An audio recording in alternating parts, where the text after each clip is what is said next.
සියලු දෙනාම සාදරයෙන් පිළිගන්නවා කවියාට YouTube channel එකකින් ගෙන තවත් අලුත් වීඩියෝ එකකට. ඔන්න අද වීඩියෝ එකෙන් කතා කරන්න හදන්නේ ශ්‍රී ලංකා රජය විසින් හඳුන්වලා දුන්න අලුත්ම අලුත් ඇප්ලිකේෂන් එකක් සහ වෙබ් අඩවියක් වන GoPay ගැන.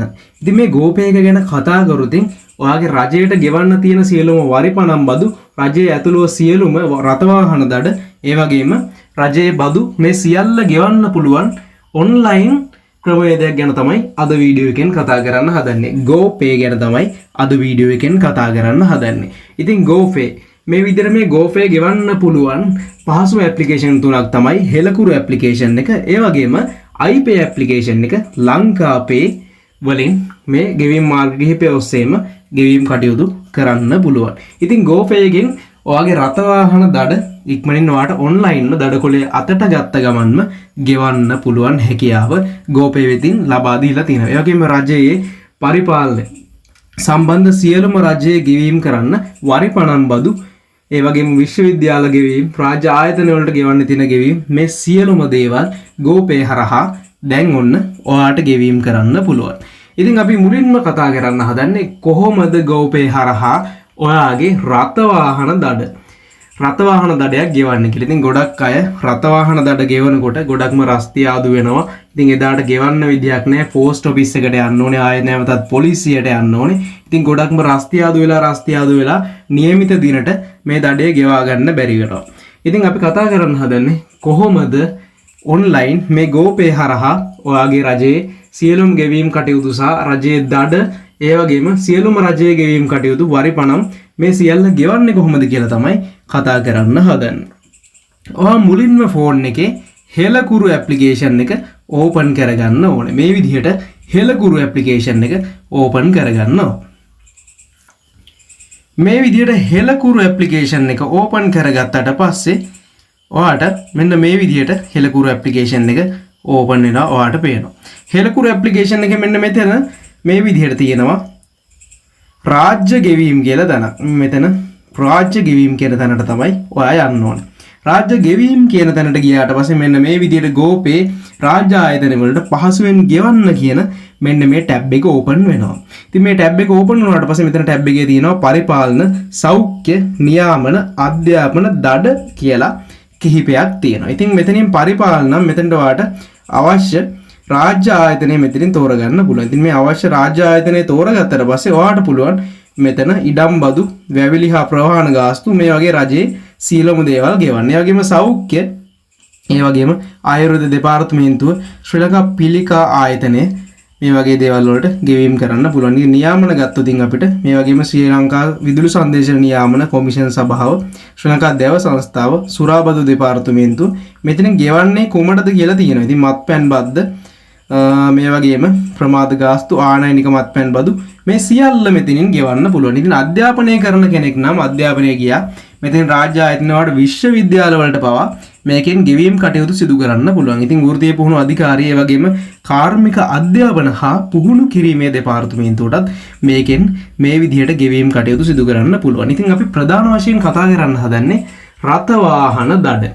රථවාහන දඩ කොහොමද ෆෝන් එකෙන්ම මේ GoPay එකෙන් ගෙවන්නේ කියලා. ඉතින් මේ ටැබ් එකේම තියෙනවා අන්තිමට දඩ කියලා තැනක්.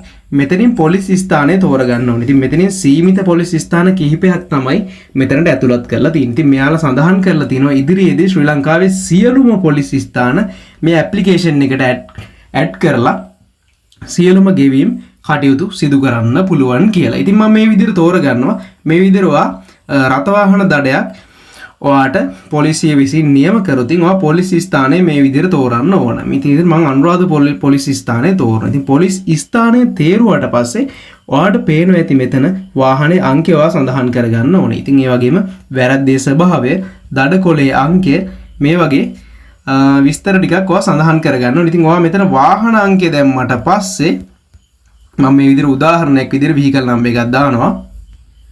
මෙතන vehicle අංක දැම්මට පස්සේ මෙන්න මෙතන වැරද්දේ ස්වභාවය මෙතන තියෙනවා. මෙන්න මේ වැරද්දේ ස්වභාවය මෙතන ඔයා තෝරගන්න ඕනේ. ඉතින් මෙතන ඔයාගේ දඩකොලේ දාලා තියෙන වැරද්ද තමයි මෙතනින් සිලෙක්ට් කරගන්න ඕනේ. ඉතින් ඔයා දඩකොලේ වැරදි දෙකක් වගේ දාලා තියෙනවා නම් මෙන්න මේ විදිහට ඔයාගේ දඩ කොලේ ලියලා තියෙන දඩේ මෙතනින් සිලෙක්ට් කරගන්න පුළුවන්. ඒ වගේම දඩ 33ක් මේක සඳහන් කරලා තිනවා. මේ 33න් අනිවාර්යෙන් මේ 33න් එකක් තමයි වාගේ දඩ කොලේ සඳහන් වෙන්නේ. ඉතින් දඩ එකක් හෝ දෙකක් හෝ ඒකේ ලියලා තියෙන දඩ ටික මෙතනින් සිලෙක්ට් කරගන්න ඕනේ. මම ඉතින් මේ විදිහට සිලෙක්ට් කරගන්නවා. අපි මෙතනින් සිලෙක්ට් කරගමුකෝ. මාර්ග නීති වලට අවනත නොවීම කියලා මම මෙතනින් සිලෙක්ට් කරගන්නවා. මෙතනින් සේව් දෙනවා. සේව් දුන්නාට පස්සේ මෙතනින් ඔයාට දාන්න එනවා දඩ කොලේ අංකයක්. ඉතින් ඔයාට දෙන්නේ කහපාට දඩ කොලේ තියෙන අංකයක්. අන්නේ දඩ කොලේ අංකය මෙතනින් සඳහන් කරගන්නවා. මම මේ විදිහට එක්සැම්පල් එකක් ටයිප් කරගන්නවා. ඉතින් මම මෙතනින් next කරගන්නවා දඩ කොලේ අංකය සඳහන් කරගත්තට පස්සේ. දඩ කොලේ අංකය සඳහන් කරගත්තට පස්සේ ඔයාට පේනවා ඇති මම මේක සිලෙක්ට් කරගත්තේ අනුරාධපුර පොලිසියෙන්. ඉතින් ඔයාට මේ විදිහට පෙන්වන්න ඕන නිසා තමයි මම මේක සිලෙක්ට් කරගත්තේ. ඉතින් අනුරාධපුර පොලිසිය මේ විදිහට පෙන්නනවා. ඒ වගේම දඩේ කියන්නේ ඔයා සිලෙක්ට් කරගත්ත දඩේට ගෙවන්න ඕන මුදලත් මෙතනින් සඳහන් වෙලා තියෙනවා. ඉතින් මේකට පොඩි සේවා ගාස්තුවකුත් අය වෙනවා රුපියල් 15ක වගේ. ඒ වගේම මෙතනින් තව පොඩි විස්තර ටිකක් සඳහන් කරන්න ඕනේ. මෙතන රියදුරුගේ නම සඳහන් කරන්න ඕනේ. ඒ වගේම ජාතික හැඳුනුම්පත් අංකය, රියදුරු බලපත් අංකය, දුරකථන අංකය මේ විස්තර ටික ඔයා පිල් කරගත්තට පස්සේ මෙතනින් ඔටෝමැටිකලිම සිලෙක්ට් වෙනවා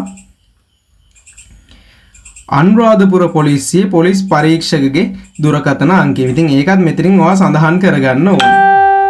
මේ විස්තර ටික ඔයා මෙතනින් මේ විදිහට සඳහන් කරගන්න ඕන. මේ විස්තර ටික මෙතනින් සඳහන් කරගන්න ඕනේ මේ විදිහට. මම ඔයාලට එක්සැම්පල් එකක් විදිහට මම ඔයාලට මෙතන ඩීටේල්ස් ටිකක් ෆිල් කරලා පෙන්නන්නම්.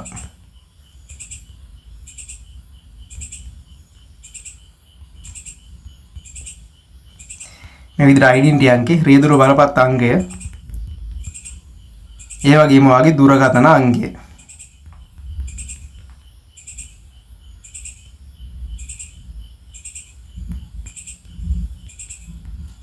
මේ විදිහට දුරකථන අංකය සඳහන් කළා. මෙන්න මේ මුදල් ගෙවන්න කියන තැන මේ විදිහට වඩ අච් කරගන්න ඕන. මුදල් ගෙවන්න කියන තැන සඳහන් කරගත්තට පස්සේ මේ විදිහට ඔයාගේ ෆෝන් එකට OTP අංකයක් එනවා. මේ OTP අංකය ඔයා ෆෝන් එකේ සඳහන් කරගත්තට පස්සේ තමයි ඊළඟ ටැබ් එක ෆෝන් එකේ ඕපන් වෙන්නේ. ඔයාගේ ෆෝන් එකට මෙන්න මේ වගේ පින් අංකයක් තමයි හෙලකුරුවකින් එවන්නේ. ඉතින් මේ වන පින් අංකේ අතන සඳහන් කරගන්න ඕන. මේ විදිහට එතන දෙන මේ පින් අංකේ මෙතන ෆෝන් නම්බරේ සඳහන් කරාට පස්සේ ඒ පින් අංකේ ඊළඟ ටැබ් එකේ සඳහන් කරගන්න ඕන. මෙන්න මේ විදිහට මේ OTP එක මෙතනින් සඳහන් කරලා වෙරිෆයි කරගන්න ඕන. වෙරිෆයි කරගත්තට පස්සේ මෙන්න මේ විදිහට ඔබගේ බැංකුව මෙතනින් සඳහන් කරගන්න ඕනේ. ඒ වගේම ඔයාගේ ගිණුම් අංකය මෙතනින් සඳහන් කරගන්න ඕන. ඉතින් මේ විදිහට ගිණුම් අංකය සඳහන් කරාට පස්සේ ගිණුම හරහා ගෙවන්න එනවා ඔයාගේ මෙතනින් පේමන්ට් එක ගෙවන්න පුළුවන්. ඉතින් මේ විදිහට තමයි ඔන්ලයින් ඔයාගේ ඕනම රාජ්‍ය ආයතනයකට ගෙවන්න තියෙන ඕනම ගෙවීම් ක්‍රමයක් මේ ඔස්සේ GoPay හරහා ගෙවන්න. ඉතින් වීඩියෝ එක ඔයාලට වැදගත් වෙයි කියලා හිතනවා. තවත් කෙනෙකුටත් වීඩියෝ එක ෂෙයා කරන්න අමතක කරන්න එපා. ඉතින් අලුත් වීඩියෝ එකකින් හමු වෙමි බලාපොරොත්තු වෙන අදට සමු ගන්නවා. සියලු දෙනාටම සුබ දවසක්.